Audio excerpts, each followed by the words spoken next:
ஓம் குருவலியே ஆதி ஆதி, ஓம் குருமொழியே வேதம் வேதம், ஓம் குருவிலேயே தீபம் தீபம், ஓம் குருபதமே காப்பு காப்பு. வணக்கம். நாம் இந்த பதிவில் குளிர்ச்சி வகை பிராணாயாமங்கள் பற்றி பார்க்கவிருக்கின்றோம். நாம் சென்ற பதிவில் நாடி சுத்தி மூச்சு பயிற்சியை பற்றி பார்த்தோம். அவற்றினால் ஏற்படும் உடல் ரீதியான நன்மைகளை பற்றியும் மற்றும் மன ரீதியான நன்மைகளை பற்றியும் பார்த்தோம். இந்த பதிவில் நாம் நாடி சுத்தி செய்யும் பொழுது நம் உடலின் வெப்ப மண்டலத்தில் சிறிய மாற்றங்கள் ஏற்படும். அவற்றை சமன் செய்வதற்கும் மற்றும் பல ஏராளமான நன்மைகளுக்காகவும் இந்த பயிற்சியை நாம் இப்பொழுது பார்க்க இருக்கின்றோம். முதலில் சீத்தளி பயிற்சி. இதற்கு பத்மாசனம் அல்லது வஜ்ராசனத்தில் அமர்ந்து கொள்ளவும். அமர்ந்து கொண்டு முதுகெலும்பை நேராக வைத்துக் கொள்ள வேண்டும். பத்மாசனம் செய்ய முடியாதவர்கள் வெறுமனே சமணமிட்டு அமர்ந்து கொள்ளலாம். முதுகெலும்பையும் கழுத்தெலும்பையும் நேராக வைத்துக் கொள்ள வேண்டும். முதல் பயிற்சி சீத்தளி பயிற்சி. இதற்கு நாக்கை வெளியே நீட்டி குழல் போல் மடித்துக் கொள்ள வேண்டும். நாக்கின் வழியாக மூச்சை இழுத்து நிதானமாக இழுக்க வேண்டும். பின்பு மூக்கின் வழியாக நிதானமாக வெளியிட வேண்டும். நான் இப்பொழுது செய்து காட்டுகின்றேன்.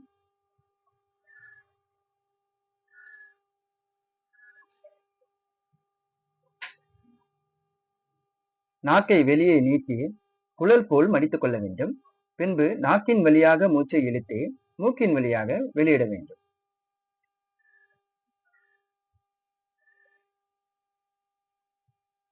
நிதானமாக வெளியிட வேண்டும். இது போன்று ஒரு 10 முறை செய்து கொள்ள வேண்டும். அடுத்து சீட்கரி பயிற்சி. இதற்கு நாக்கை வெளியே நீட்டி லேசாக மடித்துக் கொள்ள வேண்டும். மடித்துக்கொண்டு நாக்கின் இருக்கின் வழியாக மூச்சை இழுக்க வேண்டும். இப்பொழுது நாம் பண்ணி காட்டுகின்றேன்.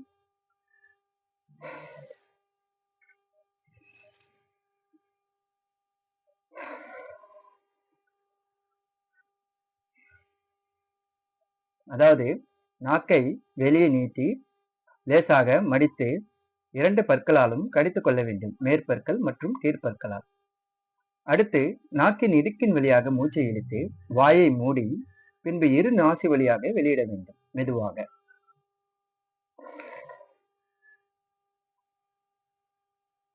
இது சீட்கரி பயிற்சி. அடுத்து சதந்தா. இதற்கு பல்லின் இடுக்கின் வழியாக மூச்சை இழுக்க இருக்கின்றோம். பற்களை மேற்பற்களையும் கீழ்ப்பற்களையும் நேராக வைத்துக் கொண்டு பற்களின் இடுக்கு வழியாக மூச்சை இழுக்க வேண்டும். பின்பு வாயை மூடி மூக்கின் வழியாக வெளியிட வேண்டும்.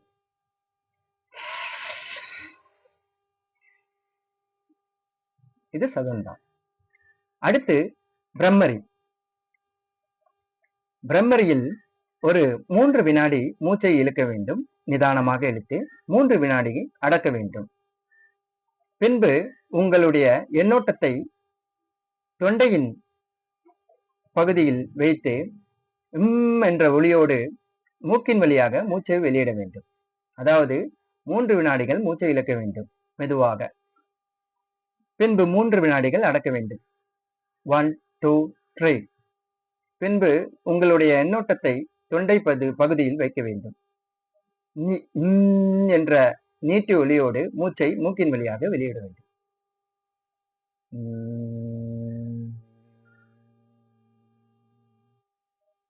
இது பிரம்மரி. இந்த பயிற்சியை ஒரு 10 முறை நாம் பயின்று கொள்ளலாம். அடுத்து இந்த பயிற்சியின் மூலமாக உடல் ரீதியான நன்மைகள் என்ன என்பதை பற்றி பார்ப்போம். வாய்ப்புண், நாக்குப்புண், குடல் புண் இவற்றை போக்கக்கூடியது. அல்சரை குணப்படுத்தக்கூடியது. உயர் இரத்த அழுத்தம் போன்றவைகளை கட்டுப்படுத்தக்கூடியது. உடலுக்கு நல்ல குளிர்ச்சியை ஏற்படுத்தக்கூடியது.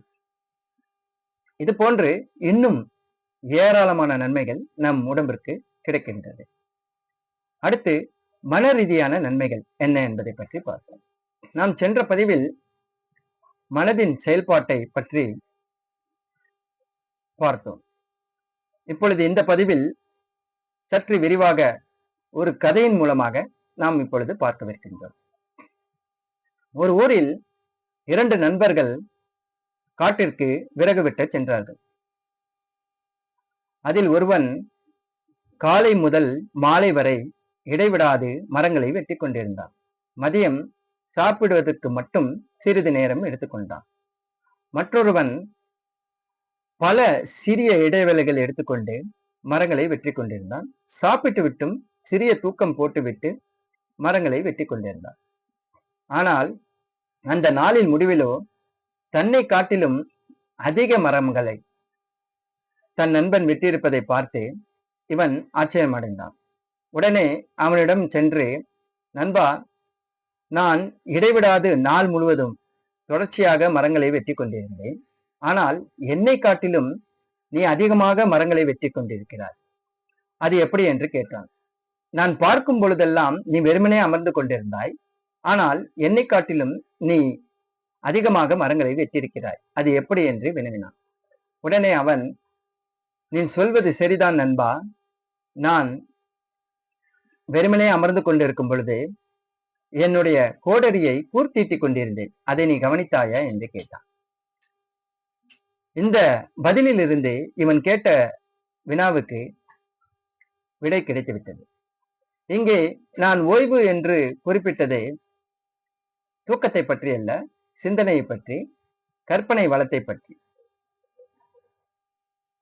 இந்த சிந்தனை வளத்தை பற்றி மிகப்பெரிய விஞ்ஞானி ஆல்பர்ட் ஐன்ஸ்டைன் என்ன கூறியிருக்கிறார் என்றால், நான் உங்களை விட புத்திசாலி இல்லை.